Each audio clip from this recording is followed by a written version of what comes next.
away for a minute. It's been a funny man because I did read it, but I didn't look at it at the same time as I was looking at the music. So I didn't fully process, but it all looks doable. So the thing is, and probably actually may. So you can see that this is just like not enough. I need like, yeah, like measure it out. Yeah, well, yeah, so that they can fit. Yeah,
I was just wondering if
Good morning.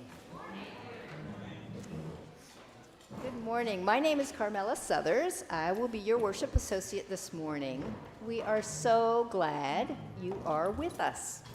Whether online or here in person, it's an honor to be with you. No matter how you look or who you love, we're glad you're here.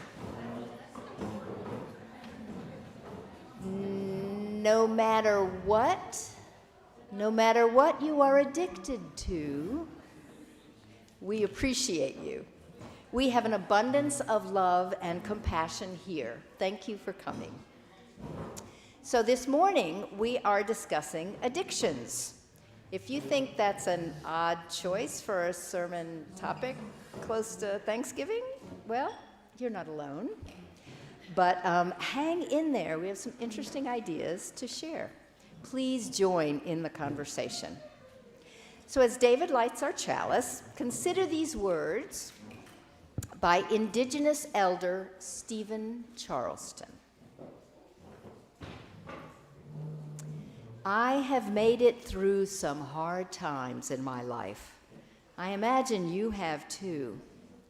Looking back, I can honestly say that in more than one of those times, I was not sure I would make it. The presence of a living and conscious love got me through. Some people call this spirit. My faith is not the product of an emotional need or an intellectual imagining. I believe in love because I know, because I have been there, because of my experience. I cannot convince others of this truth. I can only share it and wait to see the light of memory in their eyes. While Maddie plays for us, I invite you to reflect on all the miracles that had to happen for you to be together with us at this exact moment.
We are going to have our sing-along now, and it's going to be a lovely day. If you are able, please stand and join us for Lovely Day.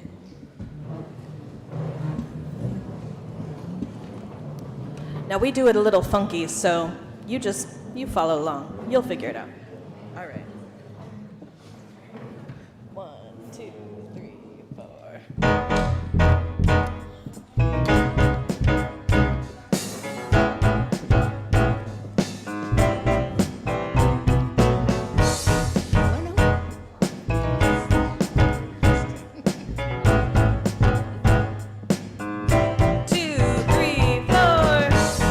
When I wake up in the morning, love,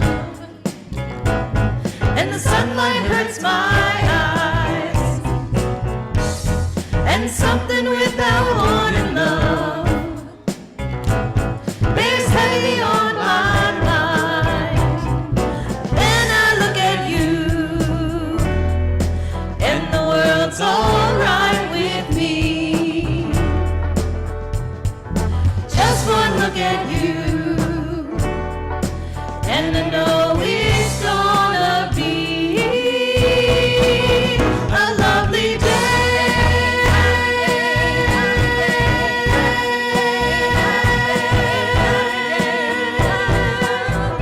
lovely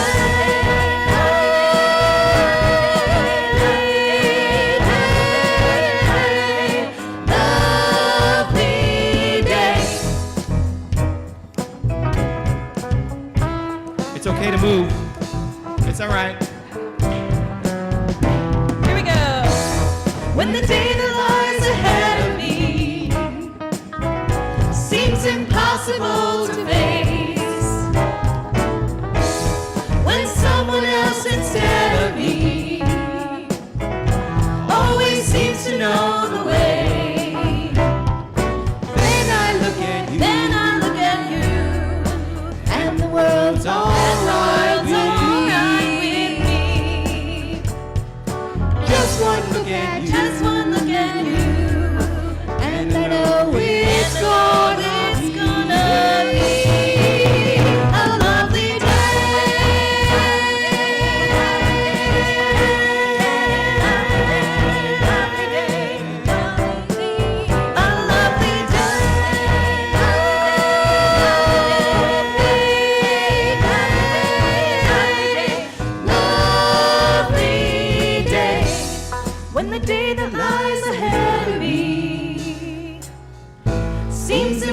impossible to face. When someone else instead of me always seems to know the way, then I look at you, and the world's alright with me. Just one look at you, Just one look at you. just one look at you, and they know it's all it's gonna be. It's gonna be a lovely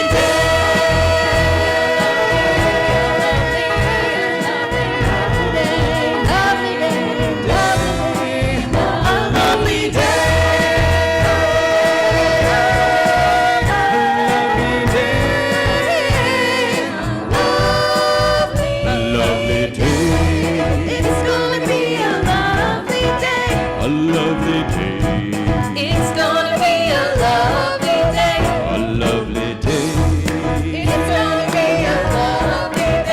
A lovely day. It's gonna be a lovely day. A lovely day. It's gonna be a lovely day. A lovely day. It's gonna be a lovely day. It's gonna be a lovely day. Thank you all. All right, I'd like to welcome my friend. You've probably seen him with us here before. This is Bruce Middle on guitar. Can we welcome Bruce Middle, please?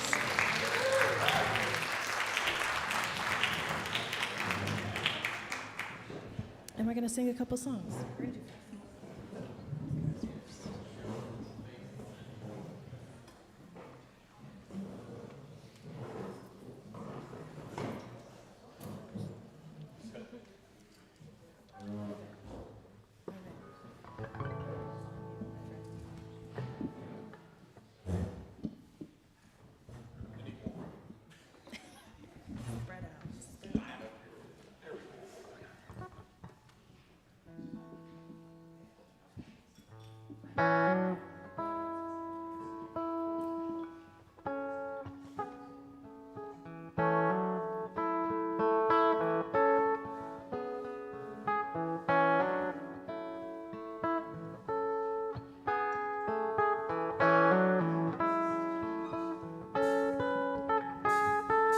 You got a fast car.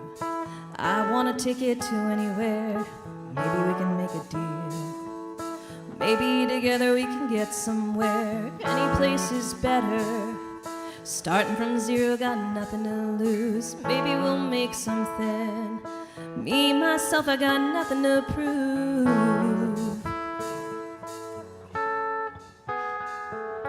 You got a fast car. I got a plan to get us out of here. Been working at the convenience store. Managed to save just a little bit of money. Won't have to drive too far. Just cross the border and into the city. You and I can both get jobs. Finally see what it means to be living. See, my old man's got a problem. He lives with the bottle, that's the way it is. He says body's too old for working. Body's too young to look like his. My mama went off and left him. Wanted more than life than he could give. I said somebody's got to take care of him. So I quit school and that's what I did.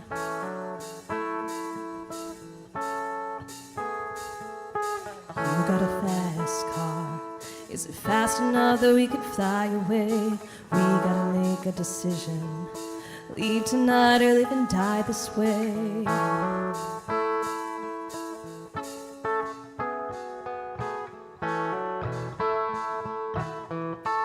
So remember when we were driving in your car. Speed so fast I felt like I was drunk.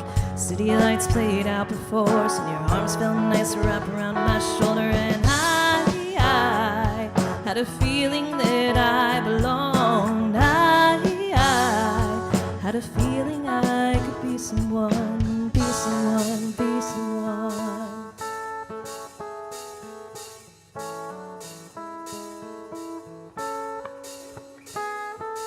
You got a fast car. We go cruise and entertain ourselves. Still ain't got a job. Been working the market as a checkout girl. I know things will get better. You'll find work and I'll get promoted. And we'll move out of the shelter, buy a bigger house and live in the suburbs. So remember when we were driving in your car. Speed so fast I felt like I was drunk. City lights played out before us, and your arms looked nicer wrapped around my shoulder. And I had a feeling that I belonged. I had a feeling I could be someone, be someone, be someone.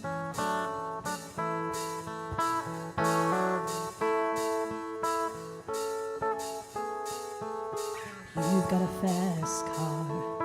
I got a job that pays all our bills. You stay out drinking late at the bar. See more of your friends than you do your kids.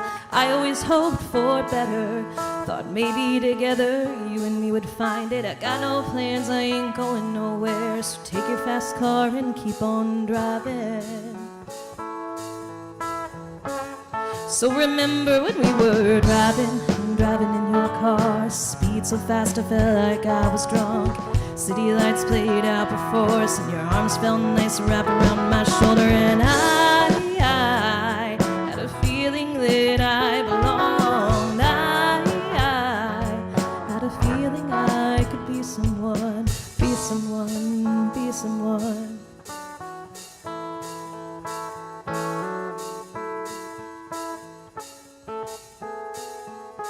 You've got a fast car. Is it fast enough that we could fly away? You gotta make a decision. Leave tonight or live and die this way.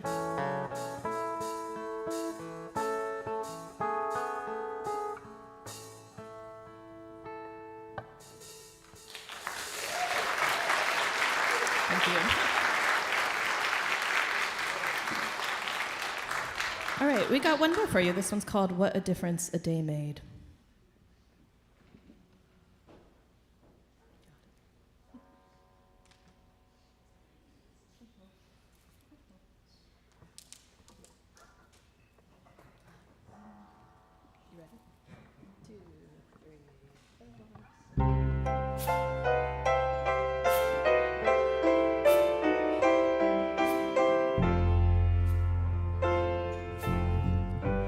What a difference a day made.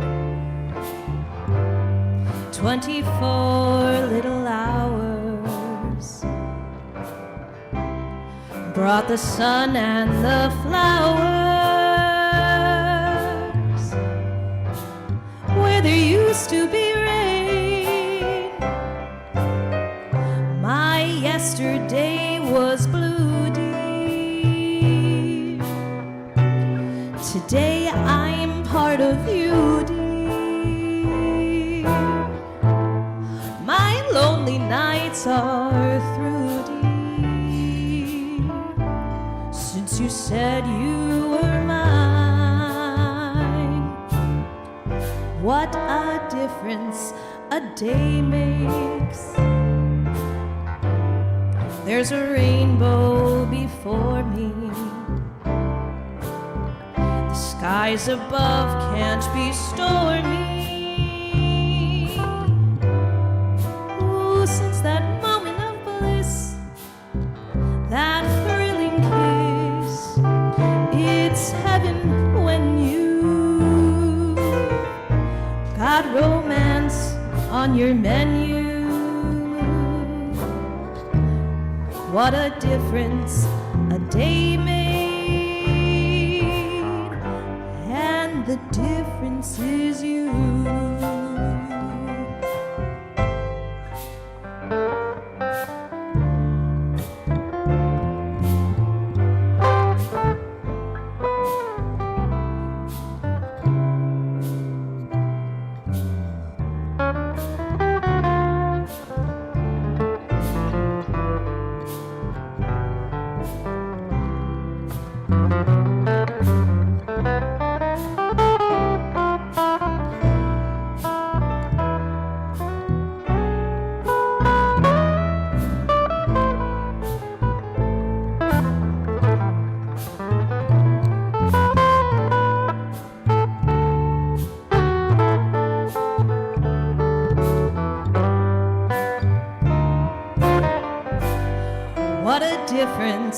a day makes. There's a rainbow before me. Skies above can't be stormy. Since that moment of bliss, that thrilling kiss, it's heaven when you've got romance on your menu. What a difference a day made, and the difference is you.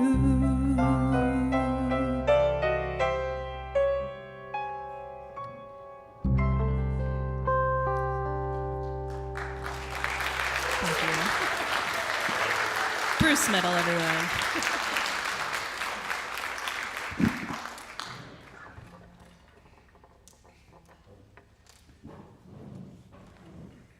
All right, normally I would say it is time for RE, but there's no RE today. Everybody gets to stay together for Thanksgiving. Isn't that great?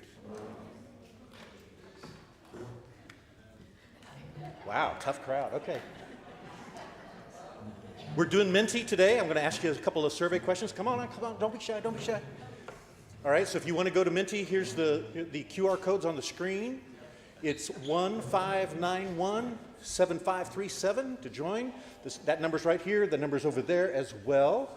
And while you're getting set up, we have some special things for you. All right, this is my dad joke of the day. My family's worried about my addiction to dot-to-dot puzzles. It's okay, though. I know where to draw the line. So I used to be addicted to eating soap, which is true when I was a kid. It's okay, though. I'm clean now. I've been addicted to cold turkey for 2 years. I keep telling people I'm trying to quit cold turkey, but nobody is taking me seriously. They say one in every friend has a gambling addiction. My money's on Dave.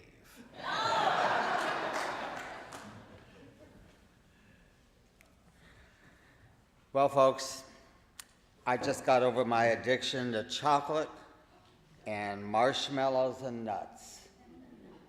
I won't lie, it was a rocky road.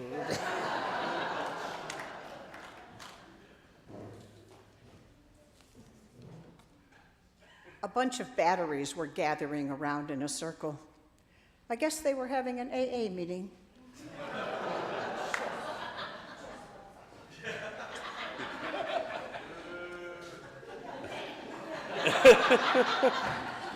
I have an addiction to cheddar cheese, although it's only mild.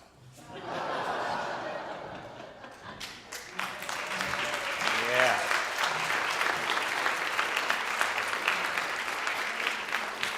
Well, here we are on the cusp of my favorite time of year, Thanksgiving and Christmas. And my mouth is already salivating for all the good food that you brought and all the stuff that we're having on Thursday. Yum. So why in the world would I choose today to talk about addiction? Well, primarily because of this. I used to weigh 315 pounds.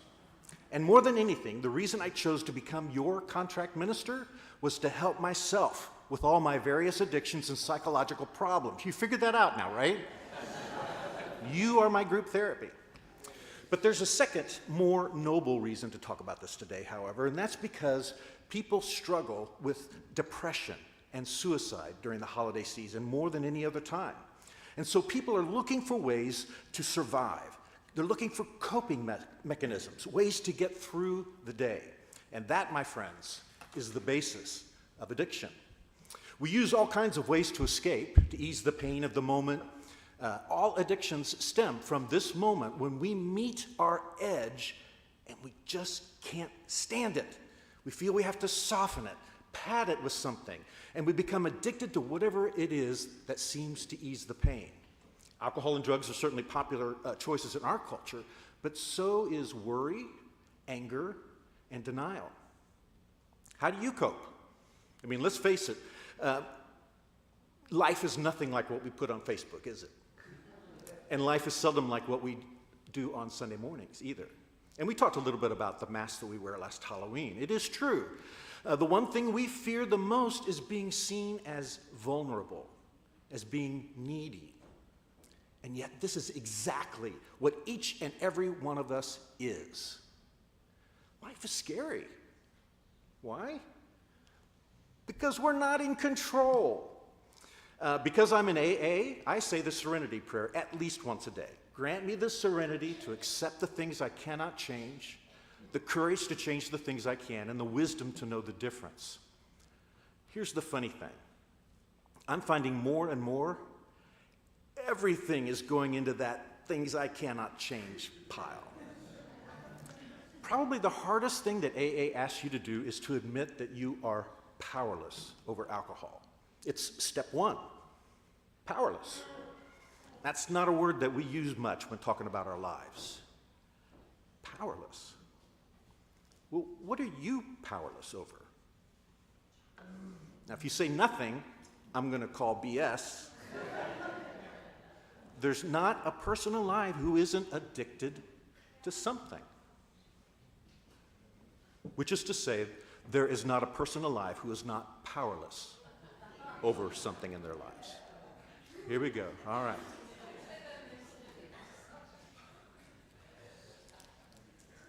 Worry. Yeah.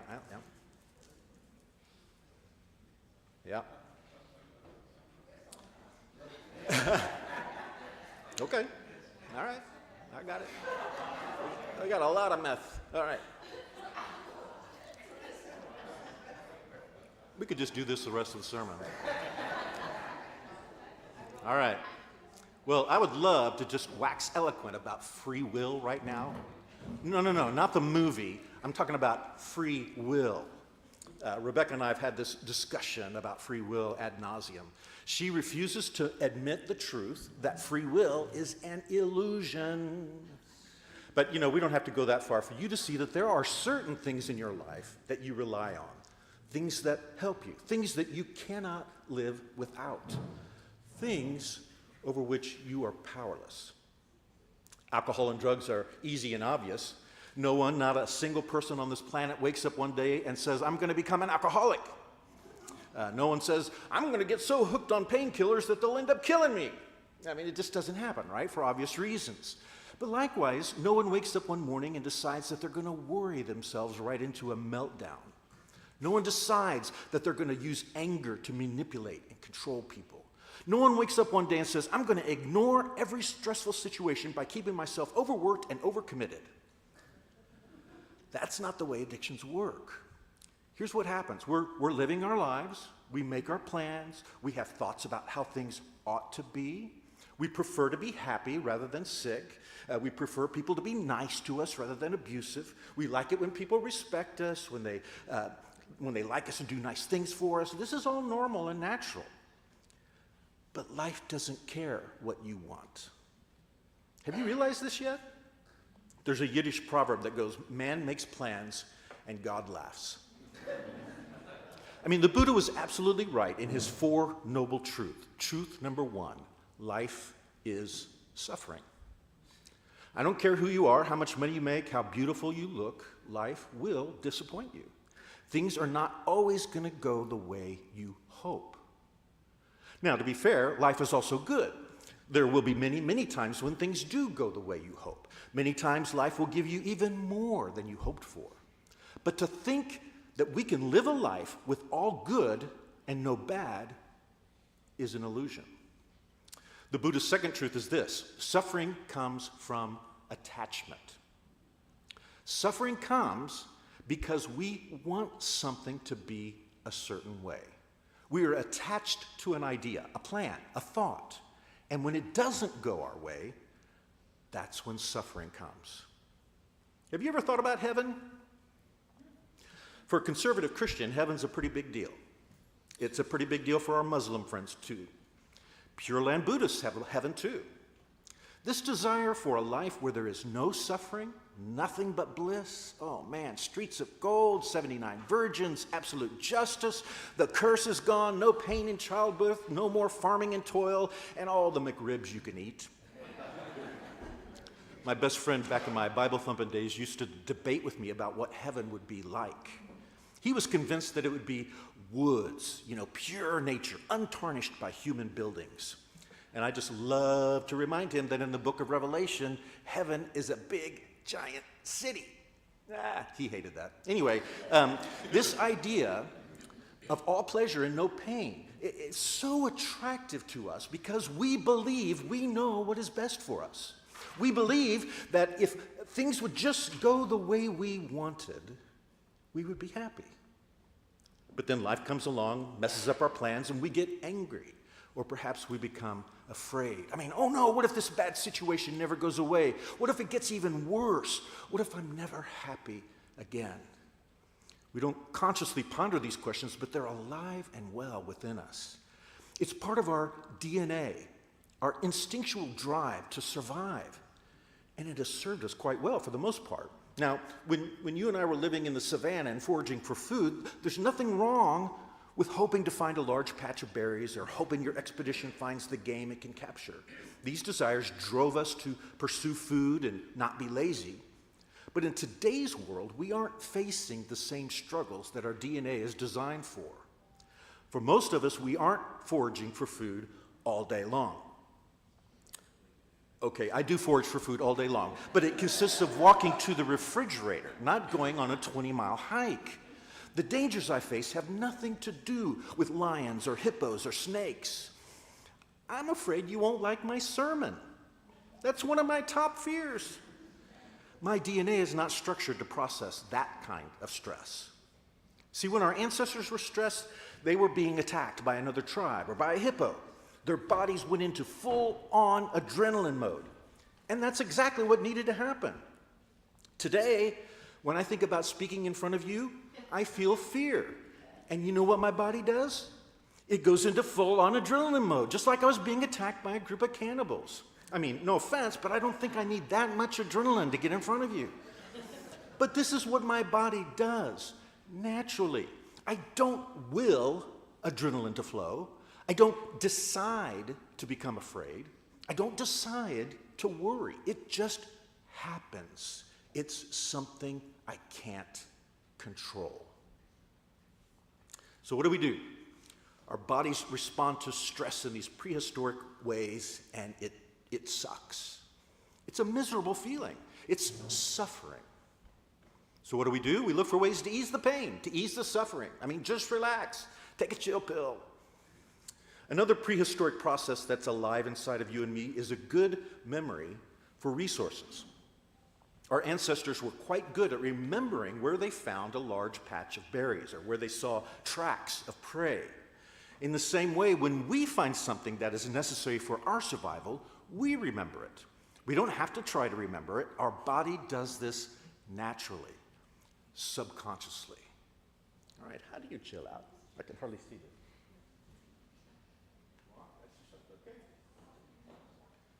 Wait. Wendy's chicken sandwich. You're my kind of person. Okay, so I'm prepping for a sermon here. My adrenaline starts to flow.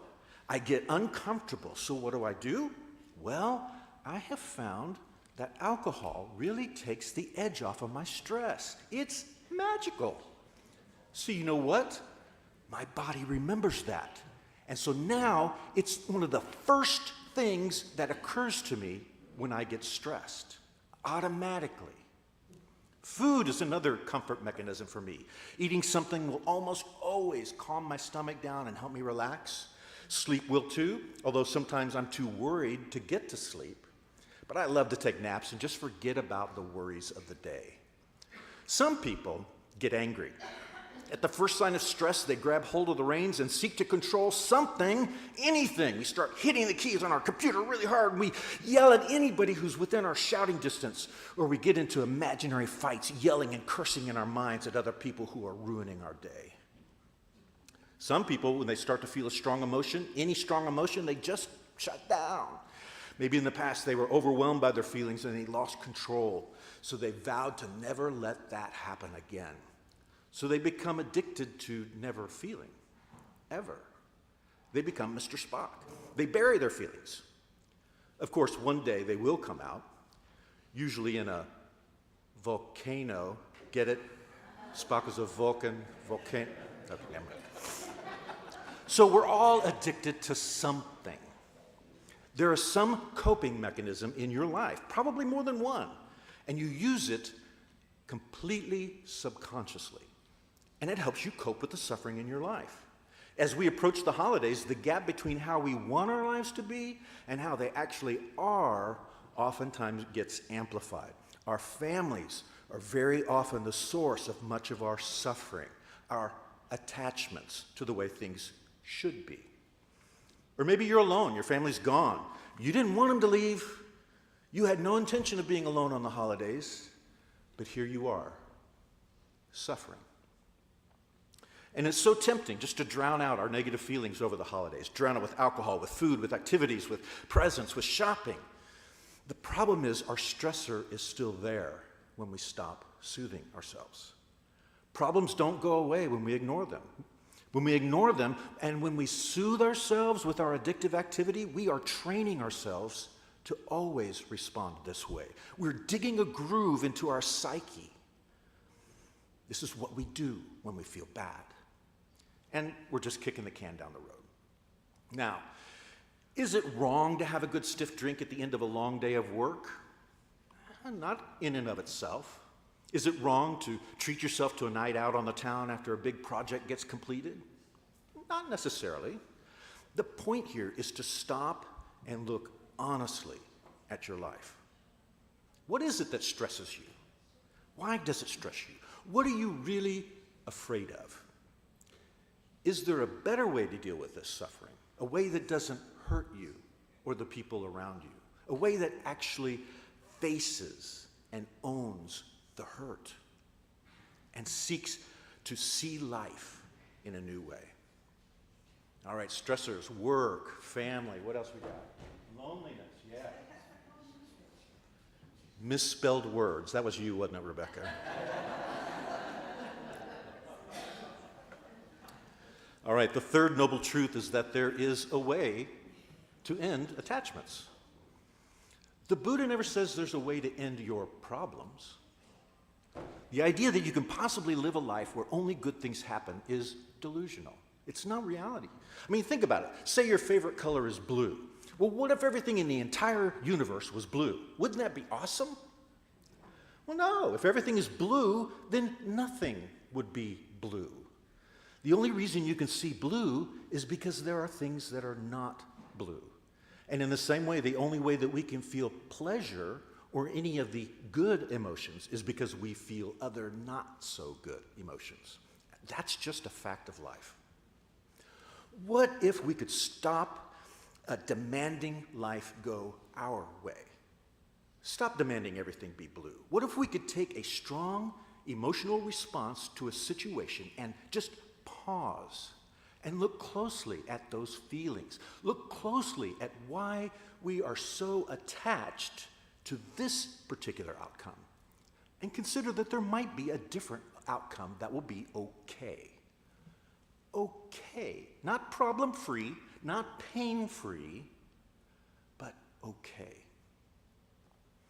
The fourth noble truth says that the way to end attachments is the eightfold path. The 8 principles he outlines calls us to discipline ourselves in every area of our lives, to live lives of compassion, of service, of humility. In other words, don't build your life trying to get everything your way. Instead, live in such a way that you serve others and treat them with respect. The bottom line is stop living for pleasure. In my home growing up, we used to joke that some people eat to live, but we Browns, we live to eat. Yeah. For us, the pleasure of eating was life's highest reward. For us, heaven would be an endless buffet, never-ending McRibs. Living for pleasure doesn't end well. It never has. Easing the pain of life with substances or with withdrawal does not end well either. So this holiday season, I invite you to open your heart, to slow down, make friends with your suffering. Really try to understand it, to hold it, to own it. The reason it hurts is because we were so attached to a different outcome. The moment we let go, the moment we accept things as they are, the pain of attachment eases.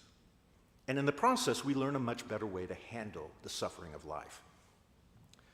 In this life, most of us pedal pretty hard to avoid feeling anything negative. I mean, we read books that promise to enrich our spirits. We find all kinds of ways to sedate our mournfulness. But according to Jesus, the blessings of the kingdom come in disguise.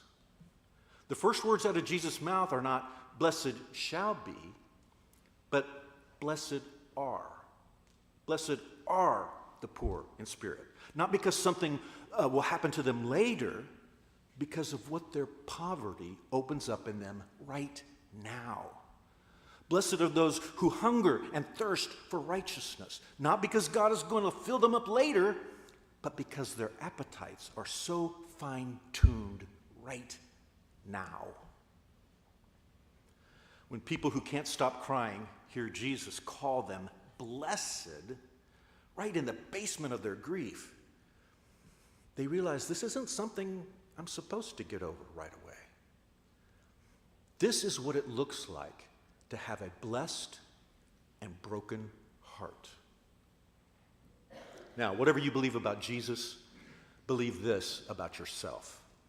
The things that seem to be going most wrong for you may, in fact, be the things that are going most right. Now, this doesn't mean you shouldn't try to fix them, but oftentimes there is no fix. You cannot just heal, but you can hold. You can hold your hurt. Don't numb it. The Buddha said the obstacle is the path. Jesus said the problem is the blessing. Maybe we have a lot more to be thankful for than we originally thought. All right, what do you think? Can you think of an incident that you thought was bad but actually turned out to be good? We got a couple microphones. Who wants to share? Or maybe what are some healthy ways to soothe yourself? Jackie?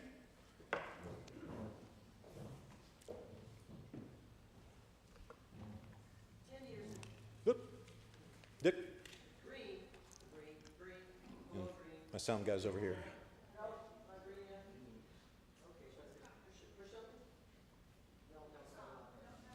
Leave it green. Dick's getting back there.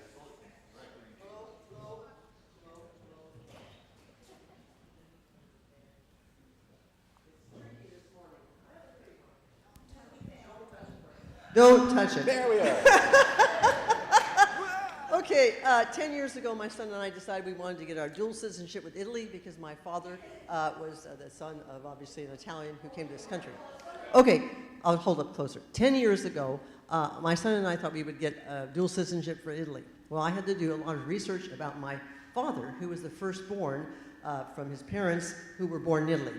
And I did this research. I found out where he lived in Florida, where his father died when he was 18, what kind of work he did.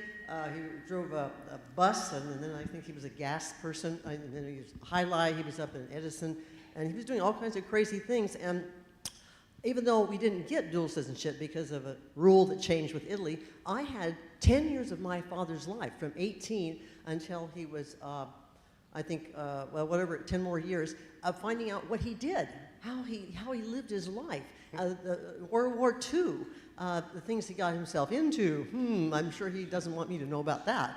But I found out things that I had never known, and I wouldn't have known that had I not gone through or trying to get dual citizenship. It was like a great prize for me. Nice, nice. Yeah. Patrick? Right up here. Have to squeeze through the people coming up behind you. There you go. All right, well, this is a story I've told several people before, but a long time ago, my ex-wife, as she is now, signed our daughters up for Sunday school at this very strange organization that was going to teach them some kind of religion. And having had a totally agnostic upbringing in England, I was very suspicious. And I was thinking, this is awful. What am I going to do about this? And I went along, and I found that this was the Unitarian Fellowship, and I've never looked back. There you go.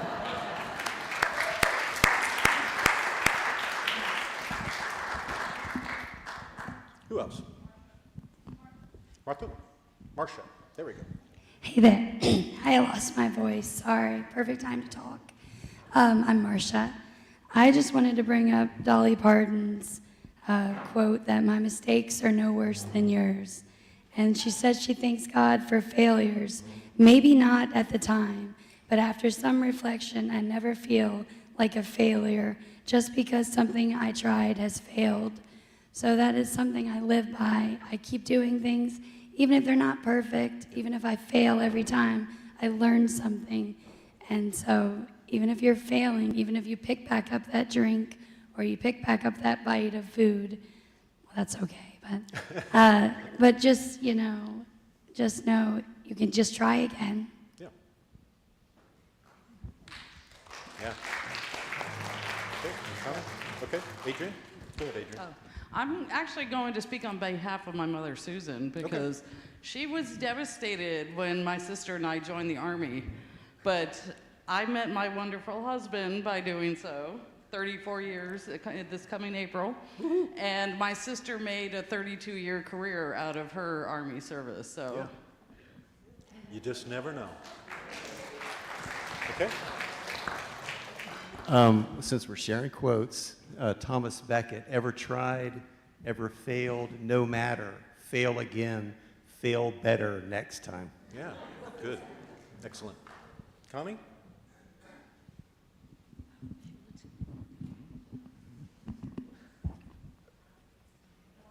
Go ahead, Connie.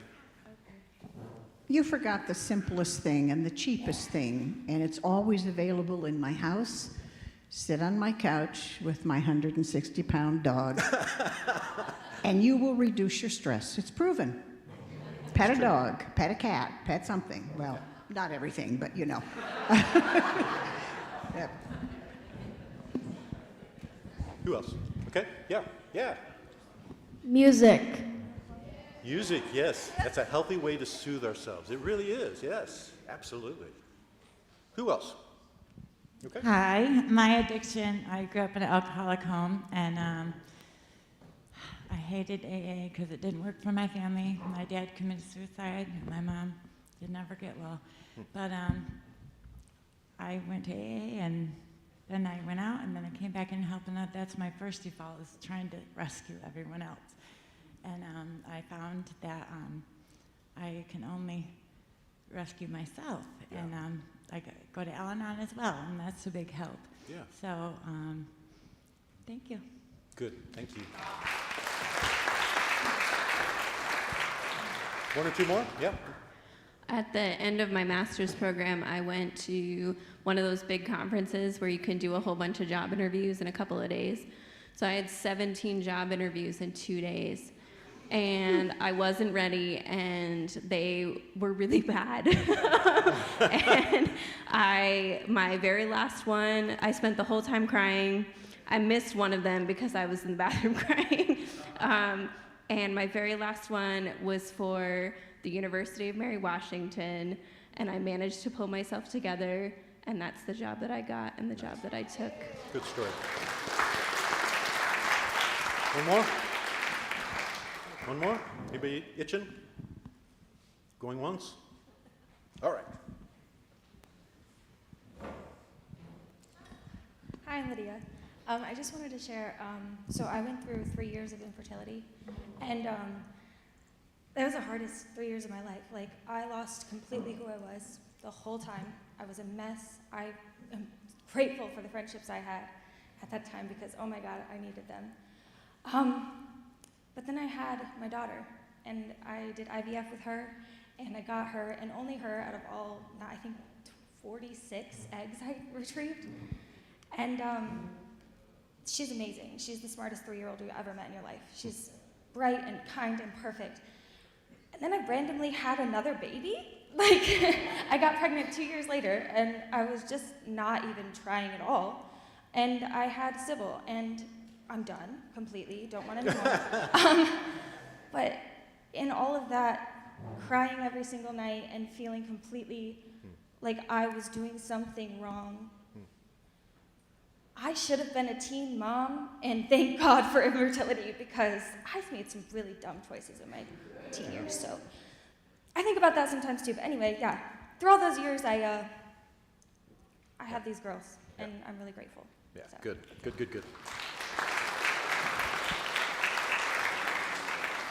All right, a couple quick announcements. One is that the photographer who's been displaying their art for the last month or so, this is the last Sunday it's going to be up.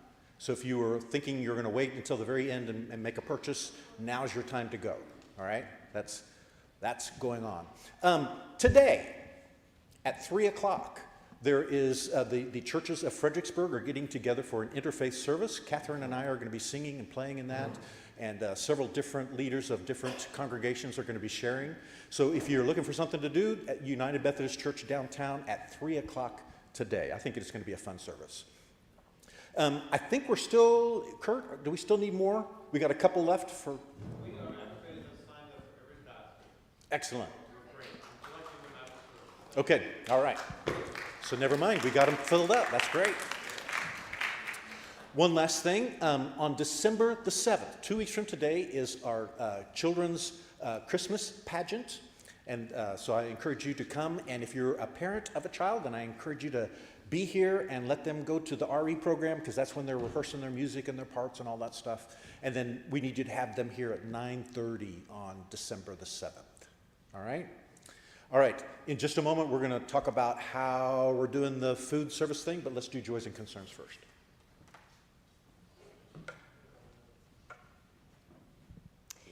We'll now open the mics for joys and concerns.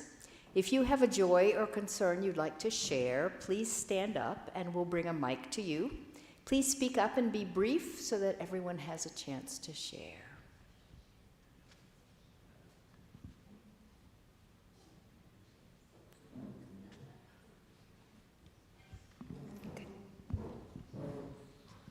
I have a joy that I survived the last few days. I did have a hospital visit, and I got an abscess cut out, so, but I'm okay now.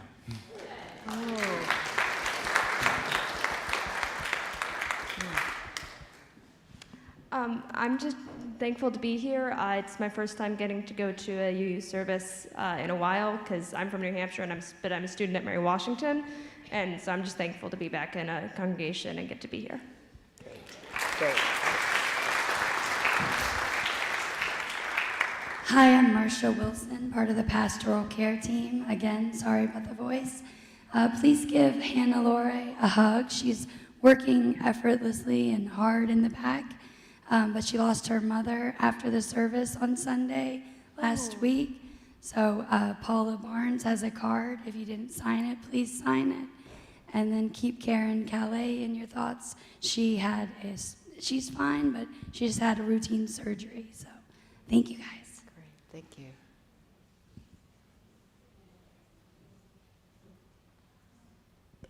Others? Okay. So please join me standing if you're able.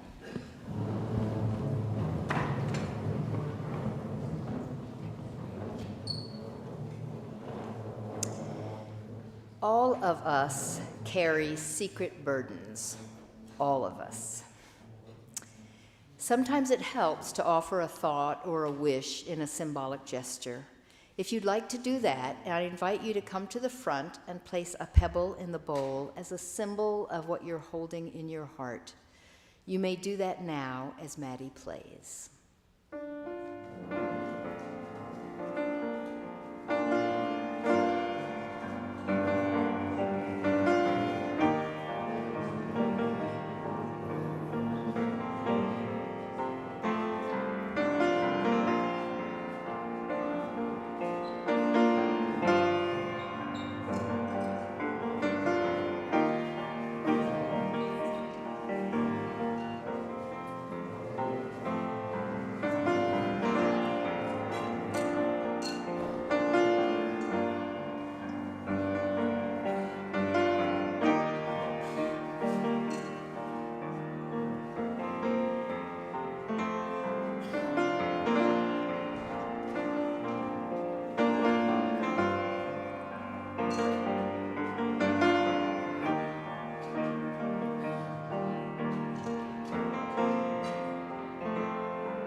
The UUFF needs your generous support. If you love this fellowship and want to be an integral part of making it a success, I encourage you to invest in us. Together, we can build a strong, vibrant community of people who love each other and who work to make Fredericksburg a kinder place.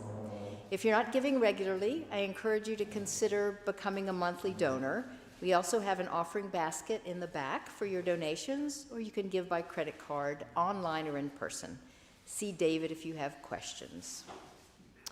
So please join me in our closing words, and then our friendship committee will come and tell us how to line up for the feast. So friendship, start to make your way to the front. Thank you. We give thanks for health. We give thanks for peace. We give thanks for food. We give thanks for love. All right, who's going to tell us how to do this? All right, Adrian's coming. You can be seated.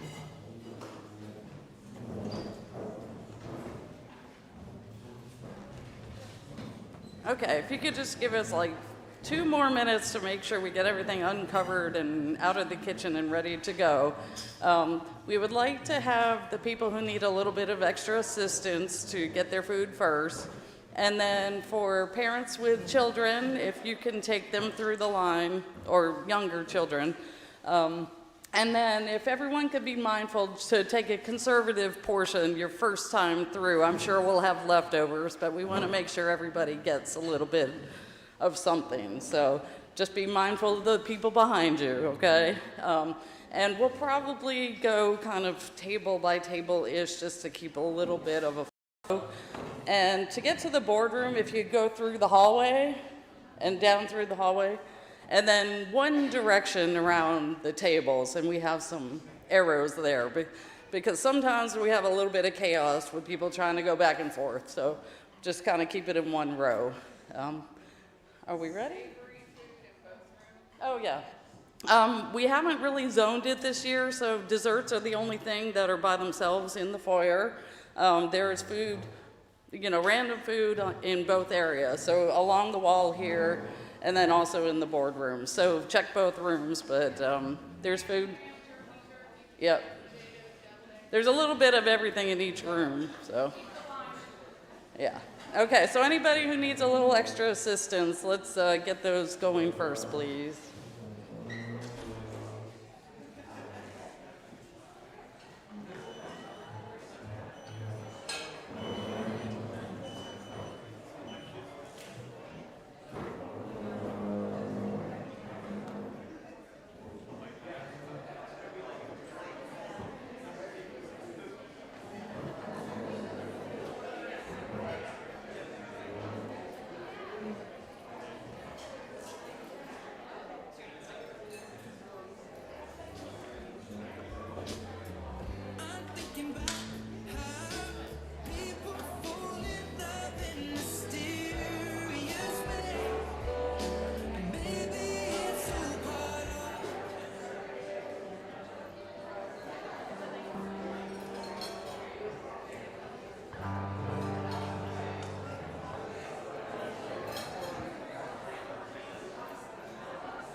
If we want to start, well, let's start on this side, this table over here, on stage left.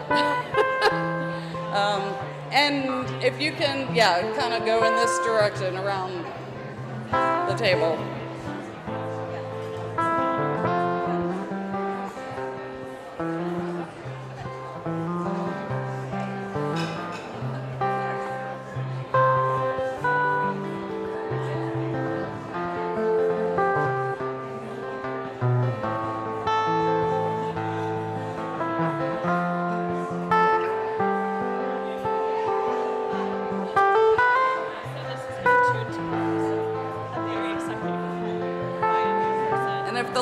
gets too long in here, you can go through the hallway to the boardroom.